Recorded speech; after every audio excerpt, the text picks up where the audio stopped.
So we're really pleased to be joined by Armando Iannucci, and we're going to talk about Elon Musk. And the reason that Armando, we wanted you to join us is that um, you've really engaged with Musk on Twitter, stroke X, and I mean, I'd like to broaden the conversation later into what the British media should be treating, but just explain why you engage with him, because you go in there nearly every day and say, no, actually, this is wrong. I think I'm not sure it's engaging because ca I can't imagine him engaging with anyone.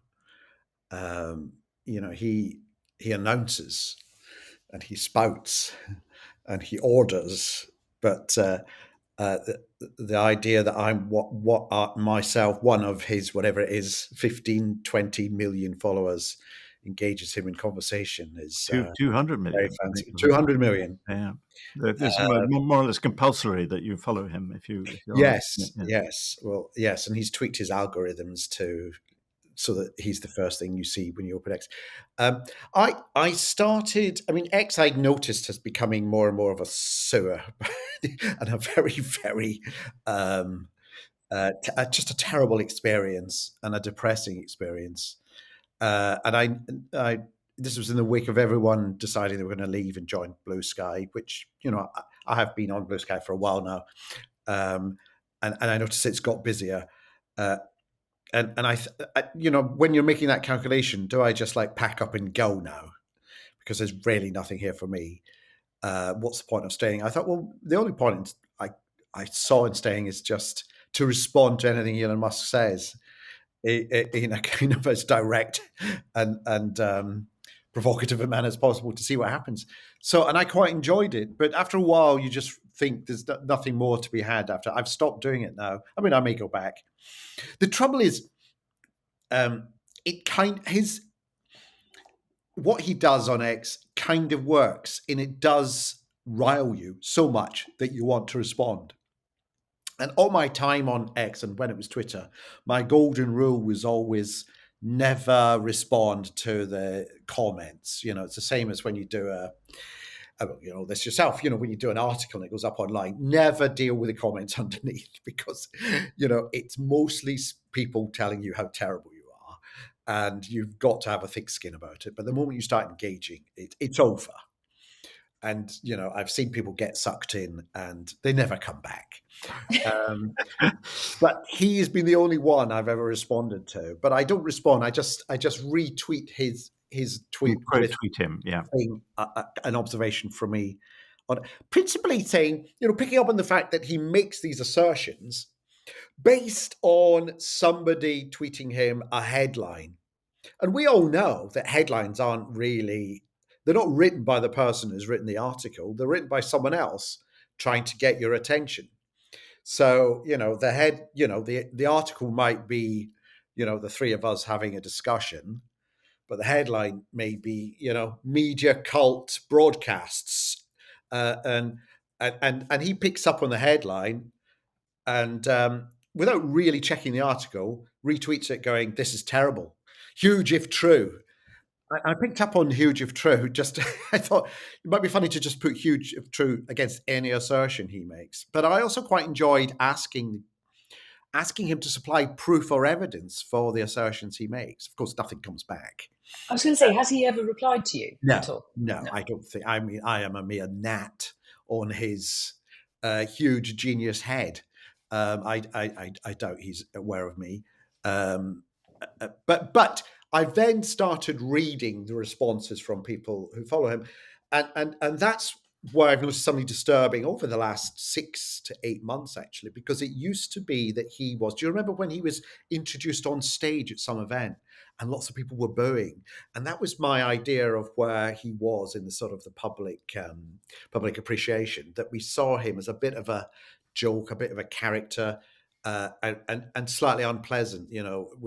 His prior to purchasing X, his use of X was very kind of arrogant and a blend of arrogance and childishness. But also a bit tragic, right? He was a bit tragic. Yeah, and a loner. You never see him talking to anyone. Never. I've never seen him. Any footage you have of him is him on his own, kind of looking at the camera and doing a little jig as if to say, "Hey, aren't I great?" and then not knowing where to go next. So he's probably bought most of his friends now. But then then we had all the horror stories of what was happening at Twitter, and then it became X, and how he was pushing his own algorithm, how he was getting rid of content moderation, taste, not all that. We thought it was all going down the pan, but suddenly in the last 6 to 8 months, it's turned into this.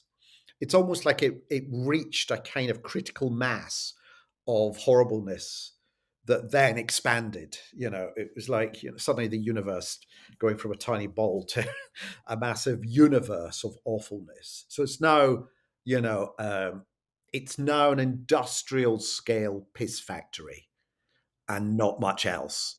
And so I've been using it less and less.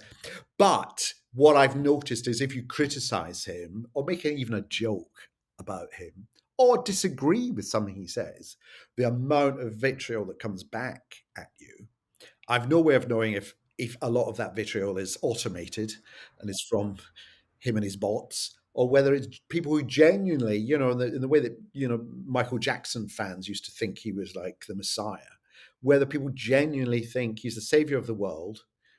He's getting people to Mars, which is, a good thing because it's much better than here, isn't it? And that he should be left alone. And suddenly him joining the whole MAGA movement in a very, very swift about turn, sucking up to Trump and blatantly using his money to buy support, to buy influence, to buy access, has turned him into a kind of a cyber monster, but with a huge following. So that if you now disagree with him, you get, well, there's no point engaging. I tweeted, I do this podcast, Strong Message Here, with Helen Lewis, and it's, we take a phrase from the week's political discourse and we just, talk around it. And I posted our final one of 2024. I posted it up on Blue Sky, put it up on X. And the typical Blue Sky response was, "What a delightful show this is. Thank you very much." I'm sure over the years, Blue Sky will get a little bit more rough around the edges. The typical response from X was, "You condone the gang rape of children by Muslim men, scumbag." That was the response to my just posting an average episode of Strong Message Here. And I thought something's happened, that something's gone terribly wrong here if that's the divide now. And social media always was terribly binary. It always was, you're either for us or you're against us. You're either in or you're out. You either agree wholeheartedly or we don't want to speak to you. So it always was very binary. But this, I think, has reached a frightening level. And given the influence it still has, and as I say, given now his access to power, global power, and then the megalomania starts kicking in. Let's get rid of Keir Starmer. Is there a way we can change let's have another election? Calling for elections around the world, calling for change. It's, what would you call it? Not a dictator syndrome, but it's some kind of, he literally does believe that he can change the world, not just in our technology and in our transport and whatever, but politically, that it's all down to him now, which I find disturbing. So I think we call it ketamine, don't we? Is that what it does? Okay. Right. Well, if only we could. Yeah, but then we had Keir Starmer, was it yesterday, talking about mainlining AI into the veins of the economy. What is that about? Anyway. I mean, you're a satirist, Armando. Is this beyond satire? I mean, where are you on believing that satire is a laughing at these people is a useful weapon? Or I've said before, I never personally see myself as a satirist. I don't wake up every morning thinking, who shall I satirize today? I'm just interested in stuff, and it tends to be stuff about power and influence, which for the most part is politics, but now and more recently has been about groupthink, and it's about the influence things like social media has on us, the way we think, the way we, just our thought processes. It seems to have rewired our thought processes, that it becomes unsustainable being able to have an argument with someone who disagrees with you for any length of time without it turning into a fist fight. So that's what. So I'm really interested, personally and as a writer, in where is the power now? Where is the influence? Whether it's funny is open to question. It's. I think we for a long time spent so much time thinking Trump is hilarious that we didn't see that also he was deadly serious. And I think the joke is really, or the comedy is really about something else. Really, it's maybe more about our behavior and our reaction, our overreaction to these people. The fact that that Musk is lauded as a genius, and great. He may have had some really, really good ideas about space technology and battery long life and electric cars and so on. That doesn't mean to say he must have a say on the rightward direction of Germany in the forthcoming elections or whatever.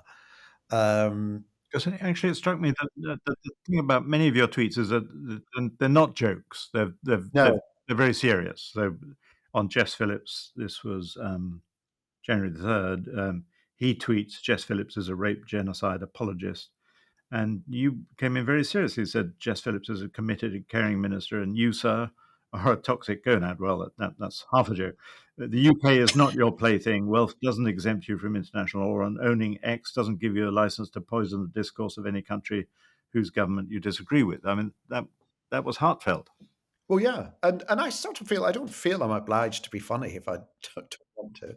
And I followed that up by saying, and also, because he was really attacking Britain and how Britain works. And I'm saying, I actually love this country. I feel privileged to be born in the UK. I find it actually is a tolerant and generous and open country, irrespective of the conversation that's been going on for the last 10 years in politics about Brexit and so on. I think fundamentally we are an open-minded country. To which someone then said, Britain isn't your country, go back. So I said, go back to where? And they replied, Scotland. I thought, okay. Well, that makes a change. You're not British. I don't think you're kind of posting from inside the UK. That's funny, but it does highlight what I've been saying, that the reaction now, the conversation is based on immediate reaction to the headline put in front of you, rather than encouraging you to pause and look behind the headline just to see what it is this headline is summing up or putting you away. We've dropped that. And it's now instant as well. It's all about an instant reaction. It's all about, Keir Starmer, he's doing a terrible job. He's got to go now. We've got to have an election now. It's only been 6 months. It's it's a dopamine hit or a ketamine hit. Who knows? It's something immediate. And he'll then move on to someone else. He moved on to Nigel Farage, the next day. God knows what he's got, lining up for Rachel Reeves. And I wonder whether he's doing it, or anyone who does that. Trump does it as well. It's the provocation. It's whether he knows what the provocation is going to be, that actually that's the effect he's after. If you write a piece, I'm assuming that your hope is that somebody finds it interesting. It maybe alerts them to a point of view or an argument that they hadn't considered first. They find it illuminating. They want to think about it a bit more. That's your kind of ideal response to a piece. I think his ideal response to something he puts is, oh, they're going to hate this. It's an addiction to that kind of either extreme adulation or extreme contempt, because it generates, it becomes money. That's the frightening thing. In order to acquire wealth, you have to come up with more extreme opinions. I wanted to pick up on in fact, you said it just now, that in many ways Musk has become very like Trump, that these pronouncements. They're made very quickly. They're incredibly provocative and seemingly endless.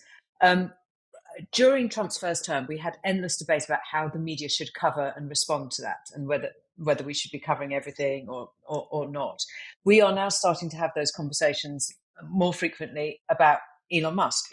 Do we cover this one or do we ignore that one? Is this one worth falling in behind? How do you think the media should handle it? Are we doing it right, wrong? I don't know. The problem is we don't yet know what the rules of engagement for this is. This is a whole new. We haven't even worked out what social media is. Is it a publisher? Is it a broadcaster? What is it? We can't apply the rules of print journalism to it because they say, well, we're not endorsing, we're not editor, we're just allowing a platform for other people to speak. But neither is it just a public space, because the sort of things people say on X, you wouldn't be allowed to say in the middle of Hyde Park, let alone anywhere else. So I think we're still, I don't think we have the grammar to come up with how we process some of this. And it's the same, I think, with Trump. I think we spent a lot of time with Trump when he was in power first time. I'm thinking, this is crazy. Am I mad, or do you think this is crazy as well? No, you think it's crazy as well. Thinking after 4 years, we're done with that. This new kind of Trump point two is a much more determined and yet, older and more erratic Trump with people around him now who really do know what they're doing and what they want and are prepared to use whatever loopholes in the Constitution there are to allow them to keep doing what they want to do in perpetuity, if possible. And it may be that actually it's not enough just to objectively write down the things that they've said, but actually to report on the implications of what it is they're talking about. Start taking very, very literally and very seriously what they're saying. It's actually not entertainment. That's their ploy, that we will be entertained by it. But it's not. The purpose behind it is something very unentertaining and much more controlling, I think. I think it's a really difficult one for the media, and I confess I don't know what the answer is, because you can't.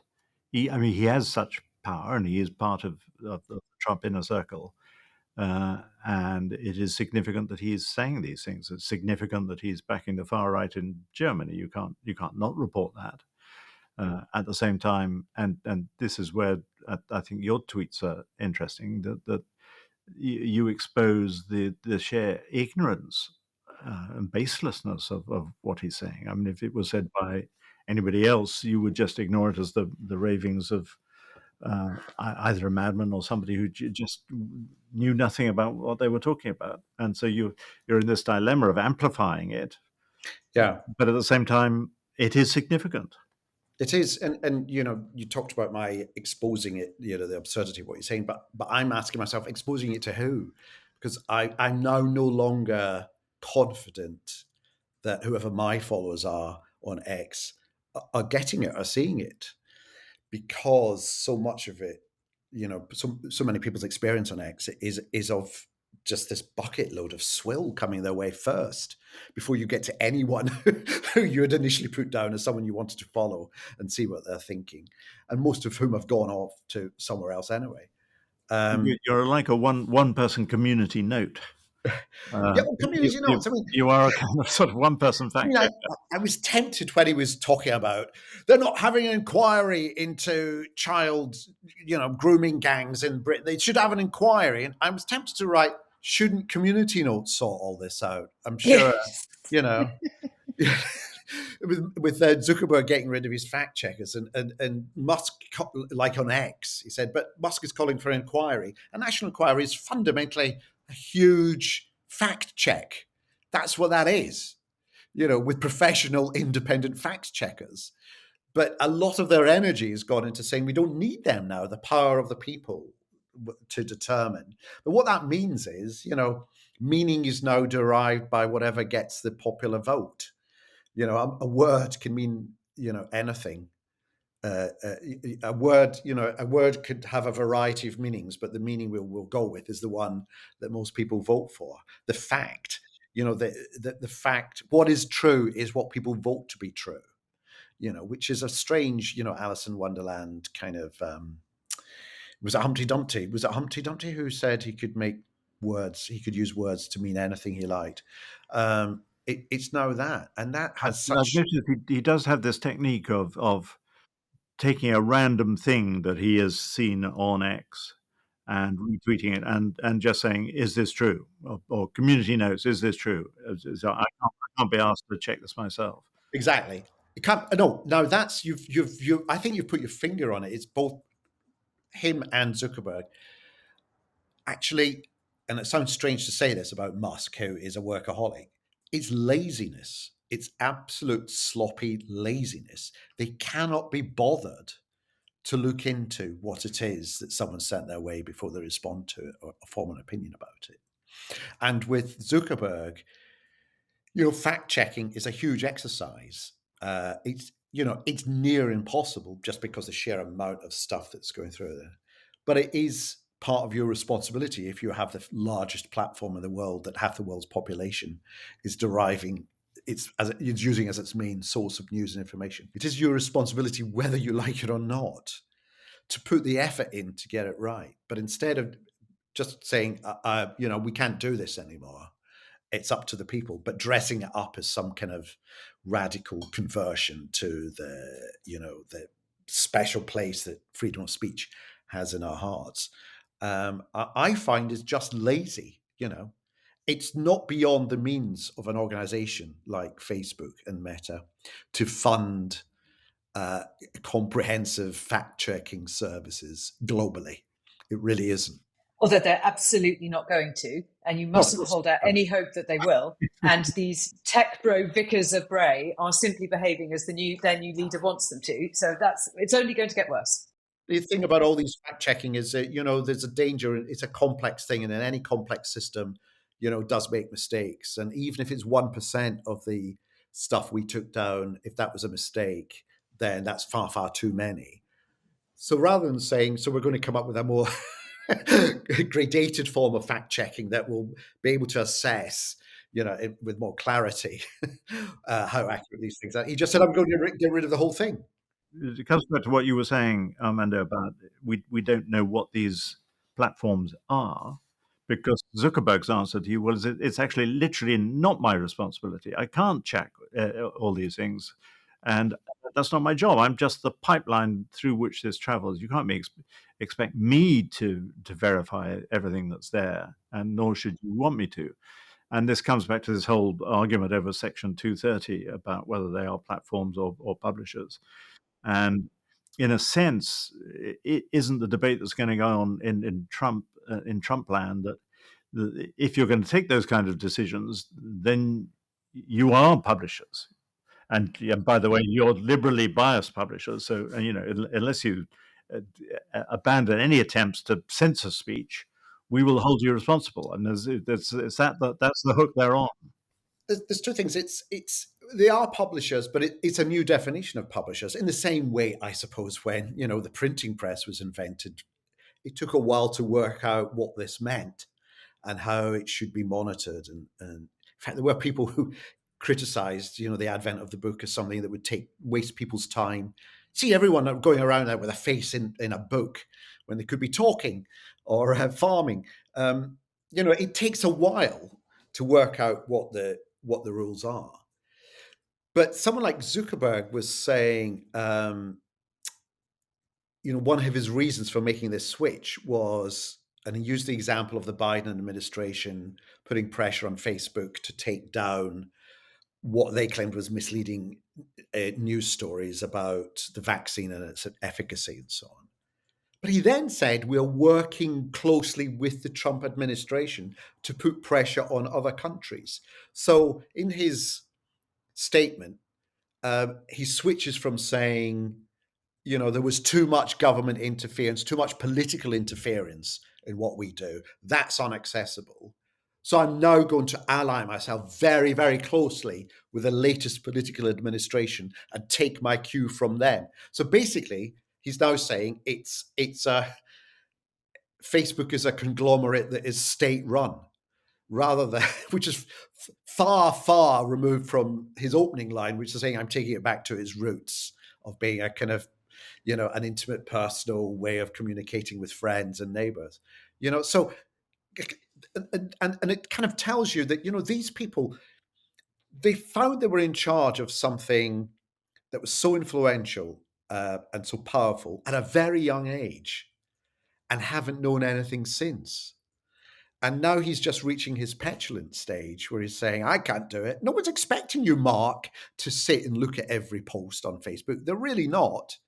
They are expecting you to allow posts to be looked at if they are concerning. That involves a lot of time and effort and money and resources and people. But you can afford that. But the thing is, I can say all this. This is great. This is going to go out on your podcast. People will hear it. Fantastic. But, Facebook, X, they're so powerful that they can ignore it. And what's frightening now, and just to go back to the journalism sense, when you're saying that they're trying to argue that they're not, and yet Musk repeatedly posts that X is the number one news app in America, in Britain, you can't be a news app. You can't call yourself a news app unless you take responsibility for how you lay out and distribute your news. It's a news app without any journalists, without any checking your sources, double check it, find a second source, nothing, no editorializing, nothing. It's not a news app. It's an app that carries news and other stuff, most of it bile. It's a news/bile. A news bile. I haven't seen that one in the Apple Store. It probably do quite well. Yeah, news bile. Earlier on, you were talking about the very degraded experience that X is now. You open it up, and I was saying to Alan earlier, I opened it up this week and had to go through 3 really quite bad pieces of autoplay porn and really? some even worse Taylor Swift content, and then many of Elon's tweet posts before I could get to anything even resembling something I actually Why is follow. the algorithm thinking, I know what I'll send, Janine? Why is the algorithm porn and Taylor Swift. The Taylor Swift, as I said, is absolutely, that's on me.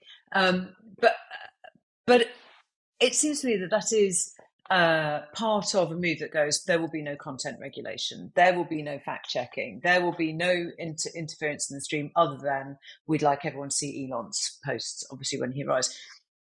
Inevitably, this kind of degradation to the experience will happen to the Facebook feed as well.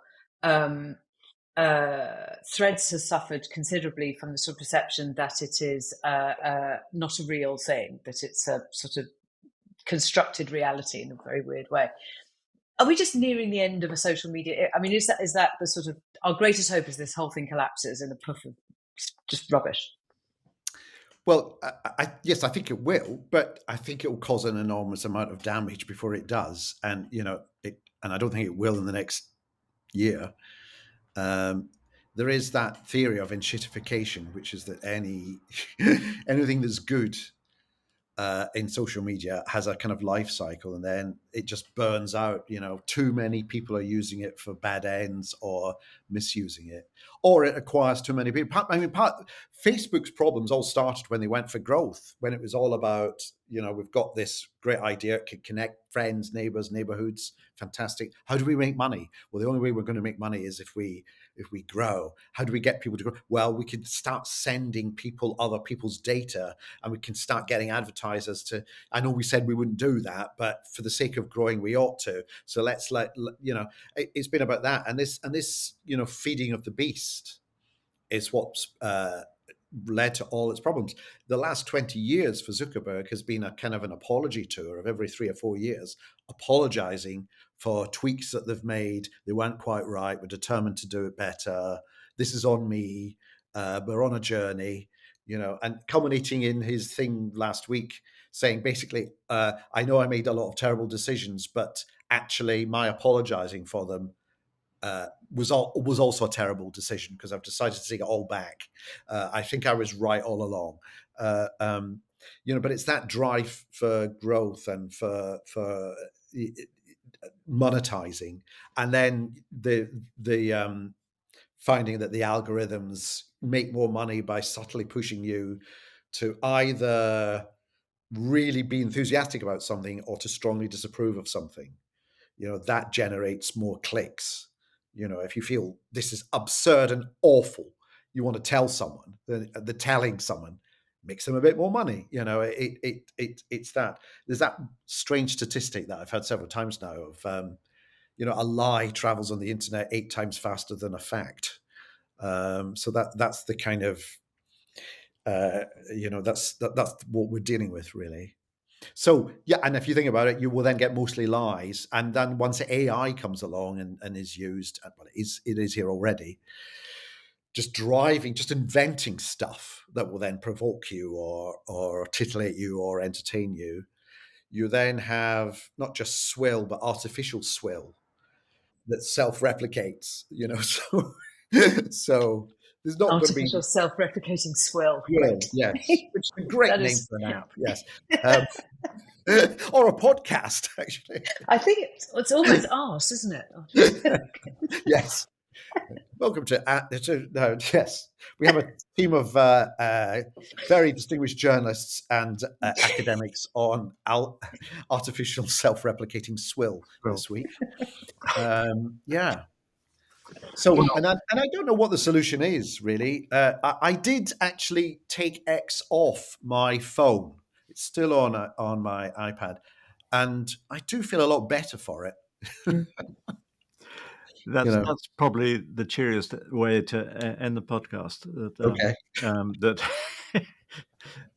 Just delete it. Just walk away. We'll see you Nothing to see here. We'll see you on Blue Sky. Yeah. Thank you so much for joining us, Armando. That was really pleasure. Fantastic. Thank you. Thank you. This interview was from the latest episode of Media Confidential, a podcast brought to you by Prospect Magazine. To listen to the full episode, click on the link below. And if you want full access to Prospect Magazine, go to prospectmagazine.co.uk.